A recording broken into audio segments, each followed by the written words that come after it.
Christian De La Cruz. Can you tell us a little bit about yourself? Absolutely. And again, thank you for the energy, Ali. If you're not professionally hosting events outside of this, you absolutely should. Listen, I professionally host events for Colaberry. This is my passion. This is what drives me. This is what I wake up every day to do. So all my energy is for Colaberry. It shows. That's amazing.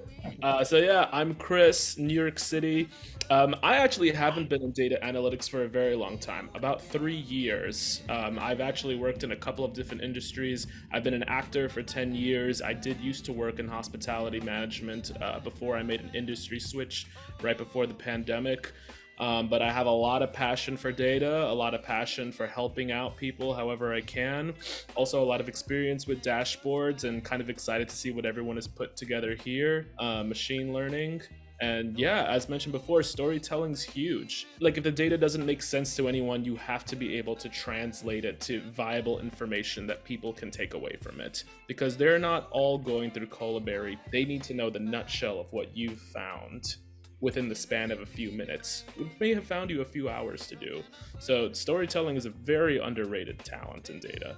All right, I couldn't have said it better myself. What I'd love to offer is, one, every presentation was beautiful and great and just a fantastic story. Just some of the best data presentations that I've actually enjoyed and sat down here being like, oh, I'm enjoying learning this. One thing I'd love to offer, because I did hear themes of stress and worry and concern. Keep in mind that your emotions are your experience of the situation and not your identity. So you are still 3 people who put up really good presentations today.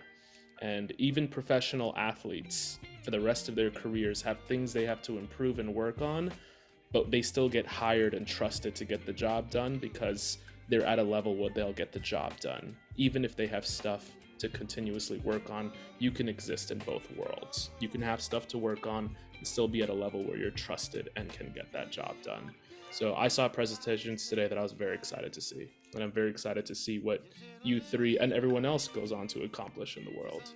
As a presenter, I think one of the parts of it that really caught my attention is when you started doing the voices, taking on the characters, talking about your struggles with finding the data. It was very TED Talk-esque, which I guess it depends on your audience, but I was just like, oh yeah, it's kind of like a TED Talk. That's very cool. So you have a good presenter, and I did like the way your dashboard was organized and told a story. Some things you might find helpful for your future presentations. I don't know that stock images necessarily tell the story as well as when you were giving us statistics on crime on Montreal before you got to your dashboard. That's a really good opportunity to have visualizations that show that. Like a line graph, for example, of like crime in Montreal in the past 10 years has been doing such and such. And that's a good way for us to grasp that story as you're telling it to us. One thing that's a very small note, and this is kind of for everyone too, I'd say be very careful when you're using the colors red and green. Because we always associate green with things going up and improving, and red with things going down and getting worse, and you had it flipped. And I think that was something my brain did struggle to continuously remind myself of during the presentation. Outside of that, yeah, things go wrong when I'm presenting dashboards too. Feel free, and this is my style, again, do what works best for you. Feel free to drop a joke in there. I had a dashboard earlier today that was taking a long time to load, and I quickly told my client a story about how I hiked a mountain and they had a sign saying don't touch the cows, and I knew that sign was for me. And then the dashboard loaded up and I was like, all right, let's get back to the dashboard. But yeah, it was like we had a quick laugh about it and we were able to jump back into the presentation nice and warm. You don't have, like when you have those moments, you don't have to. You don't have to just stick to that. You can go off script a little bit, and then when it, like, people know it happens. Once it loads up, you can jump back in and just, go with the flow. Otherwise, again, fantastic presentation. You have a great tone. I really liked the dashboard, and I can't wait to see what you bring back at a later presentation.